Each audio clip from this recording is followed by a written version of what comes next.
A young street kid sat on the edge of a cold sidewalk, legs crossed, shoulders hunched against the wind. His guitar was old, scratched wood, loose strings, tape holding the strap together. It looked like it had been repaired more times than replaced, just like the boy himself. He took a deep breath and began to play. The opening chords of Mama, I'm Coming Home drifted through the street soft, shaky, but painfully honest. His voice cracked on the first line, not because he didn't know the song, but because every word carried weight. This wasn't just music. It was a promise, a prayer. People walked past him. Some glanced for half a second before looking away. Some pretended they didn't hear. Most were too busy with their own lives. Beside the boy was a small, beat-up cardboard sign, written in uneven letters, playing for food. Mama is sick. A few coins lay in the guitar case, clinking softly when the wind blew. Not enough for a meal. Definitely not enough for medicine. The camera, unseen by the boy, slowly focused on his hands. His fingers trembled as they pressed down on the strings. They were small, rough, and scarred, the hands of someone who had grown up too fast. Each strum felt like it took effort, as if the song was pulling something deep out of him. When he reached the chorus, his eyes closed. Musical note, Mama, I'm Coming Home. Musical note, his voice wavered, but he didn't stop. For a brief moment, the noise of the city faded. Cars still passed, footsteps still echoed, but something about that voice, raw, broken, and real, hung in the air longer than it should have. A woman slowed her walk. A man turned his head. Someone somewhere felt a lump in their throat. Across the street, a tall man dressed in black had just stopped walking. He didn't know why he stopped. He just knew he had to listen. The boy kept playing, unaware that his song was about to change everything. Because no one there knew the truth yet. No one knew the man who wrote this song was about to hear it live. The kid didn't look up. He just kept playing. The melody flowed through his trembling fingers, each note uneven but sincere, like a heartbeat that refused to quit. His voice carried down the street soft, cracked, and full of longing. It wasn't perfect. That's why it was powerful. Something about it made people slow down. A woman in a gray coat stopped a few steps away. At first, she pretended to check her phone, but her eyes were fixed on the boy. Her lips pressed together as the lyrics sank in. A man walking behind her reached into his pocket, then paused. Instead of coins, he pulled out his phone and quietly hit record. He didn't say anything. He just felt like this moment shouldn't be lost. Coins began to drop into the open guitar case. Clink, clink. The sound echoed louder than expected. The kid didn't notice. His eyes were closed now, his head tilted slightly upward, like he wasn't on a sidewalk anymore. Like he was somewhere else, maybe a small room with a thin blanket, maybe beside a hospital bed. Musical note, times have changed and times are strange. Musical note, his voice softened on the verse. On the chorus, it broke again, but he pushed through it, like he always did. To him, this wasn't a performance. This was a message meant for one person, his mother. A few more people stopped. A couple stood shoulder to shoulder. Someone whispered, "He's really good," but said it quietly, like speaking louder might ruin the moment. The city noise felt distant now. Even the cars seemed to pass more slowly. Then the engagement moment appeared on screen. If this song ever touched your heart, comment read below. More phones were up now, not because it was trending, not because it was staged, but because it was real. Across the street, a man in dark clothes and sunglasses had slowed his pace. He had been walking without purpose, lost in his own thoughts. But the sound pulled him in, firm and gentle at the same time. He stopped, right there on the curb. He didn't check his phone. Didn't look around, didn't speak. He just listened. The chorus hit again. Musical note, Mama, I'm Coming Home. Musical note, the man's jaw tightened slightly. His foot tapped once, unconsciously, keeping time with the rhythm. His head tilted, as if the voice had unlocked something buried deep. He had heard this song thousands of times before, on stages, in studios, in memories, but never like this. Never from a kid with nothing but a broken guitar and a heart full of love. The crowd continued to grow. unaware of who was standing just a few feet away. And the boy kept singing, eyes still closed, not knowing that the person who knew this song better than anyone else in the world was listening to every word. The stranger in black took a step closer, then another, slowly, carefully, like he didn't want to disturb the fragile moment unfolding in front of him. He didn't speak, didn't clap, didn't interrupt. He simply stood there, hands in his coat pockets, head slightly lowered beneath the brim of his hat. The sunglasses hid his eyes, but not the weight in his expression. He looked like a man caught between the past and the present. The kid kept playing unaware. His fingers pressed harder against the strings now, as if the song was pulling more out of him with every note. His voice rose and fell, imperfect but honest, carrying pain that couldn't be rehearsed. Then the chorus came again. Musical note, mama, I'm coming home. Musical note. The stranger's jaw tightened. For a split second he inhaled sharply. That single line hit him like a memory he hadn't asked for. Images rushed through his mind: late nights on tour buses, hotel rooms that never felt like home, empty applause echoing after the crowds left. He remembered writing the song in a quiet moment, thinking of family, of distance, of regret. He remembered what it felt like to want to go home, not to a place, but to a person. The kid's voice cracked on the word home. The stranger closed his eyes. No one recognized him yet. To the crowd, he was just another listener. Another dark coat, another face in the background, but something about him felt different. The way he stood so still, the way he listened like the song belonged to him. The energy shifted. People felt it without knowing why. The murmurs softened, the street seemed to slow, even the wind felt quieter. The kid leaned into the final notes of the chorus, strumming harder now, putting everything he had into the sound. His shoulders shook slightly, but he didn't stop. He couldn't stop. Stopping would mean breaking the promise he was singing. The stranger took another step forward. He was close enough now to hear the kid's breathing between lines, close enough to see the calluses on his fingers, close enough to see that this wasn't about talent. It was about truth. A woman in the crowd whispered, "Who is that guy?" Someone shrugged. "No idea." The stranger's lips moved slightly, silently forming the words along with the kid. Musical note, I'm coming home.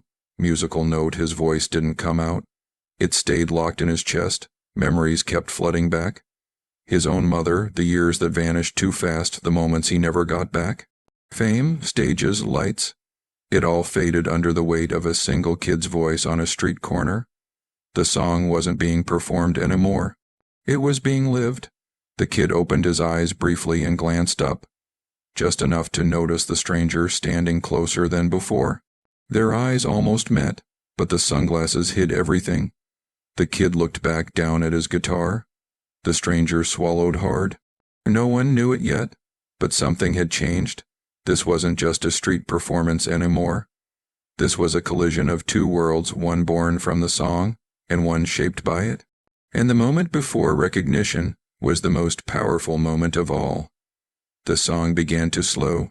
The kid's fingers were tiring now, pressing harder against the strings as he moved toward the final verse. His breathing grew uneven. You could hear it between the chords. He swallowed, trying to steady his voice, but the weight of the song was catching up to him. He reached for the next line, and his voice cracked badly this time. For a moment, it sounded like he might stop. The final notes hovered in the air, fragile and unfinished. Then it happened. From just behind him, a deep, familiar voice quietly joined in. Musical note, you took me in, and you drove me out. Musical note, the sound wasn't loud. It didn't need to be. It was steady. Weathered, impossible to mistake. The kid's fingers froze mid-strum. One string rang out awkwardly, then went silent. His eyes widened. The crowd gasped sharp, collective, like the air had been sucked out of the street. People looked around wildly, trying to locate the source of the voice. That voice, someone whispered. No way, another murmured. Is that? Can't be. Phones shot higher into the air. Hands covered mouths. A woman clasped her chest like her heart had skipped a beat. The stranger in black had stepped closer. close enough now that his voice blended perfectly with the boy's unfinished note. He didn't rush, he didn't perform. He sang like someone remembering something precious. Musical note, you gave me everything I needed. Musical note, the voice carried years in it. Pain, survival, forgiveness. It wrapped itself around the kid's fragile melody like it had always belonged there. The kid couldn't move. His hands hovered over the strings, frozen in disbelief. Slowly, almost afraid, he turned his head. The sunglasses were still on, but now the kid could see the man's mouth clearly, every word shaped with intention. Every lyric delivered like it wasn't just a song, but a confession. The crowd leaned in. A man near the front whispered, "That's impossible." Another shook his head. "I've heard that voice my whole life." The stranger finished the line and gently nodded toward the guitar. Not commanding, inviting. The kid swallowed hard, then strummed again softly at first. The two voices met in the air, young and broken beside deep and worn. Past and present woven into the same melody.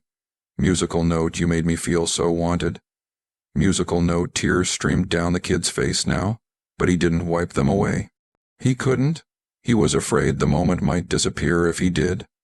The crowd stood completely silent. No cheering, no clapping, no movement, just awe. The stranger took a small breath between lines, his chest rising slowly. For the first time, his voice trembled not from nerves but from emotion. This wasn't planned. This wasn't staged. This was real. The kid finally turned fully toward him. Their eyes met, one wide with disbelief, the other hidden but heavy with meaning. The street no longer felt like a street. It felt like a stage the world hadn't known it needed. And everyone standing there realized they were witnessing something once in a lifetime. Because now there was no doubt that voice wasn't just familiar, it was legendary. For a moment, everything stood still. The song faded into silence, the last chord hanging in the air like it didn't want to leave. The kid's hands were still resting on the guitar strings, his fingers numb, his heart racing so fast it felt unreal. The stranger reached up slowly. Every movement felt heavier now, as if the entire street was holding its breath. He removed his sunglasses. Gasps exploded through the crowd. It was Ozzy Osbourne, the Prince of Darkness, the voice that shaped generations, the man who wrote the song the kid had been pouring his soul into just moments ago. Phones shook in trembling hands. People shouted his name in disbelief. A woman screamed and covered her mouth. Someone else laughed in shock, like their brain couldn't process what their eyes were seeing. The kid's hands began to shake violently. His guitar slipped slightly against his knee as tears welled up and spilled over. He tried to speak, but no words came out, just a broken breath. His chest rose and fell rapidly, overwhelmed by the reality crashing down on him all at once. Ozzy stepped closer, not like a star, like a human being. He reached out and placed a gentle hand on the kid's shoulder. The touch was light, grounding, like he was making sure the kid knew this was real. Ozzy looked at him, his eyes soft, almost glassy, and in a quiet voice one meant only for the boy, but somehow heard by everyone. He said, "You sang it better than I ever could." That was it. The crowd erupted. Cheers burst out from every direction. Applause thundered through the street. People cried openly now, hugging strangers, shouting, laughing, filming, trying desperately to capture a moment that no camera could fully hold. The kid broke down completely. He covered his face with one hand, the other still clutching the guitar, his shoulders shaking as sobs poured out. Ozzy didn't rush him. He didn't pull away. He stayed right there, his hand still resting on the kid's shoulder, steady and warm. When the kid finally looked up, his eyes were red and wide, searching Ozzy's face like he needed confirmation again. "It's really you?" he whispered. Ozzy nodded gently. "Yeah, it is." The noise of the crowd faded slightly as Ozzy crouched down so they were eye level. For a moment it felt like the world shrank to just the two of them. "That song," Ozzy said softly, "it's about coming home, about needing someone. You felt that?" The kid nodded, wiping his cheeks with his sleeve. "I sing it for my mom," he said. "She's sick. I want to help her." Ozzy's expression changed. Something deeper passed through his eyes, something that fame couldn't protect. Something only life could teach. You already did, he said quietly, just by singing. The crowd continued to buzz, but now it was different. This wasn't just shock anymore. It was respect. They weren't watching a celebrity. They were witnessing a moment of pure connection. Two lives colliding through music. Ozzy stood and turned slightly toward the crowd, lifting one hand not to wave, but to calm them. Let him finish, Ozzy said. The kid looked down at his guitar again, hands still shaking. But now there was something else there too. Hope, and as he took a deep breath to play again, everyone knew they had just witnessed something they would never forget. Ozzy didn't walk away. He didn't pose for cameras or acknowledge the shouts calling his name. Instead, he slowly lowered himself onto the curb beside the kid, right there on the cold sidewalk. The crowd fell quiet again, not because they were told to, but because everyone instinctively understood this wasn't a moment to interrupt. Ozzy nodded toward the guitar. Go on, he said softly. Let's finish it. The kid swallowed hard, wiped his face once more, and placed his fingers back on the strings. They were still shaking, but this time it wasn't from fear. It was from disbelief and gratitude colliding all at once. He strummed. Ozzy joined in, his voice gentle now, careful not to overpower the kids. Two voices, one young and fragile, one worn and steady, moved together through the final chorus. Musical note, Mama, I'm coming home. Musical note, people in the crowd cried openly. Some held hands, others lowered their phones, realizing this wasn't something meant to be captured. It was something meant to be felt. When the final note faded, there was no immediate applause, just silence, a heavy, beautiful silence. Ozzy let out a slow breath and turned to the kid. What's your mom's name? He asked. The kid hesitated, then answered quietly. Maria? Ozzy nodded. How long has she been sick? The words came out all at once now. The kid explained everything. How his father had passed away, how his mother worked until she couldn't anymore, how hospital bills kept stacking up. He talked about sleeping in shelters, about busking every day, about pretending to be strong so his mom wouldn't worry. Ozzy didn't interrupt. He didn't check his phone, didn't look around, didn't rush. He listened, really listened. His face tightened at certain parts. His eyes dropped when the kid mentioned choosing between food and medicine. When the kid finally finished, his voice broke again, but this time, Ozzy reached out and squeezed his shoulder. You shouldn't have to carry all that alone, Ozzy said quietly. The kid shrugged, trying to be brave. I just want her to be okay. Ozzy looked at him for a long moment. This world forgets people too easily, he said. But it also surprises you sometimes. He stood slowly, then turned back to the kid.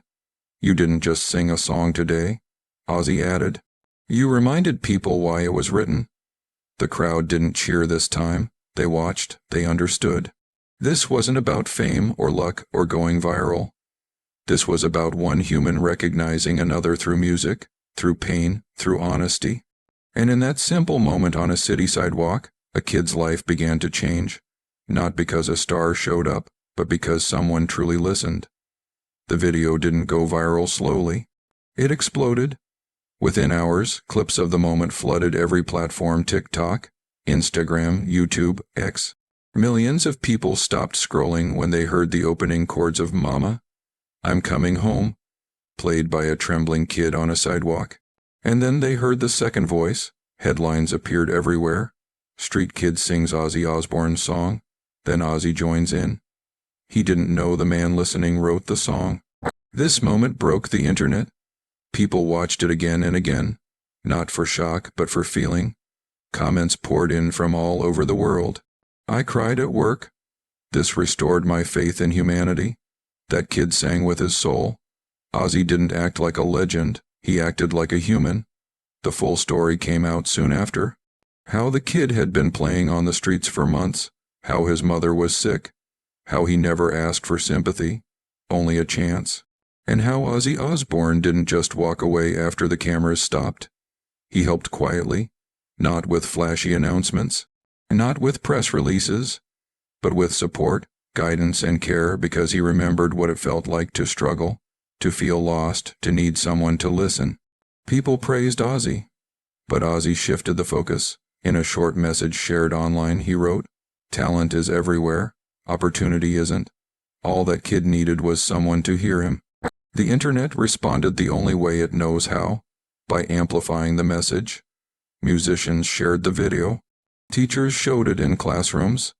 Parents hugged their kids a little tighter. The kid's life didn't change overnight, but it changed direction. From being ignored to being heard. From singing into the noise to singing into the world. And the most powerful part? It wasn't about fame meeting poverty. It was about music meeting truth.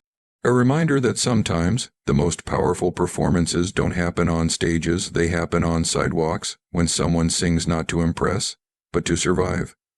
If you believe talent deserves a chance, not judgment, type guitar in the comments and subscribe for more real life stories.